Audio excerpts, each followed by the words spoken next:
I've been around public life for a long time now. I've seen presidents under fire, governors under investigation, members of Congress pushed to their limits. I've watched people handle pressure with grace, and I've watched others fall apart when the weight of accountability finally caught up with them. But what we're seeing right now with Donald Trump is something different. This isn't just stress. This isn't just politics. This is a man who knows the walls are closing in, and he doesn't know how to deal with it. Let me explain what just happened because it matters, not just for Donald Trump but for the country. Congress has issued a demand that Trump cannot ignore, cannot tweet his way out of, and cannot simply wish away. They are requiring him to turn over a substantial body of documents and communications related to his conduct after his criminal convictions and during his ongoing legal battles. And his reaction has been immediate: public anger, threats, accusations, panic. Now, I've worked with Congress as a governor, as a president, and as a private citizen. I understand how oversight works. It's not always pleasant, it's often messy, but it's fundamental to our constitutional system. Congress has the authority and the responsibility to demand information, to issue subpoenas, and to investigate credible evidence of wrongdoing. That's not radical. That's how checks and balances are supposed to function. What Congress is demanding here is well within that authority. It's targeted, it's specific, and it's based on evidence they already have. They're asking for financial records related to how Trump has been paying his legal bills. They want communications involving his legal team and political operation. They want documents concerning contacts with foreign entities while he has been under indictment. They want evidence related to potential witness intimidation and public attacks on the justice system after his convictions. This is not a fishing expedition. This is Congress saying, we already know enough to ask the right questions, now we want the proof. And that's why Trump is reacting the way he is. When I was president, there were times Congress demanded information from my administration that I believed was unfair or politically motivated. I didn't enjoy it. Sometimes I fought it in court. But I never believed I could simply refuse to comply altogether or threaten everyone involved, because that's not how a constitutional democracy works. No one, not even a president, is above the law. Donald Trump has never accepted that idea. He believes loyalty excuses conduct. He believes volume replaces facts. He believes outrage can substitute for compliance. And now he's discovering that those tactics don't work when the law is involved, especially when you're already a convicted felon. The demand Congress has issued is unusually detailed. They are asking for documents from specific time periods involving specific people about specific actions.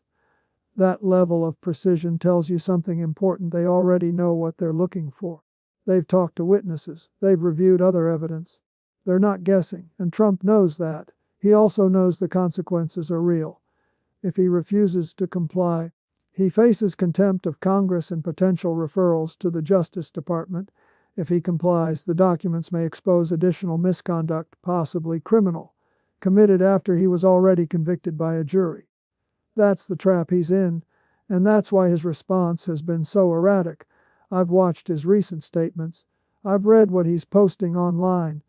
This is not the behavior of someone confident in his innocence.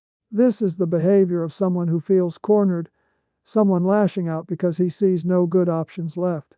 What's particularly troubling is how personal and dangerous his response has become. He's not just disputing the demand, he's attacking members of Congress by name. He's encouraging harassment, he's escalating threats. That's not strength, that's desperation. And it puts his own party in an impossible position. Republican leaders know this demand is legitimate. They know the evidence is serious. They know their nominee has already been convicted of 34 felony counts. But too many of them are silent, frozen by fear of backlash from his base. That's not leadership, that's surrender. The financial records Congress is seeking are especially important.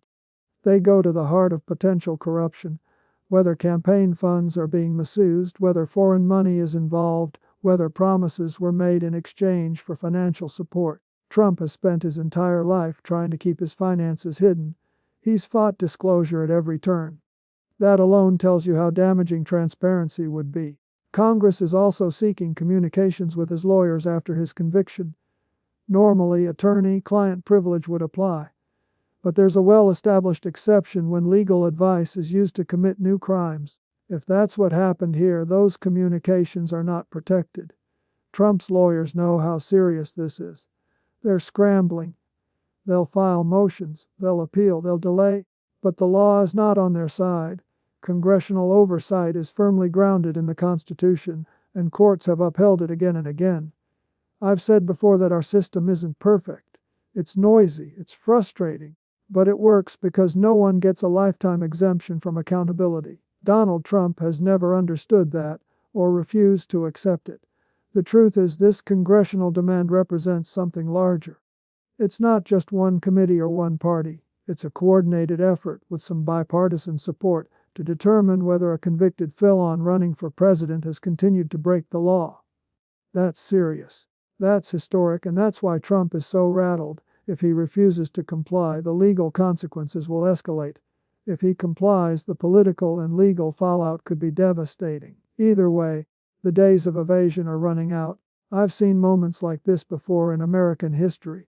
During Watergate, Congress demanded the tapes. The president fought it, the courts ruled.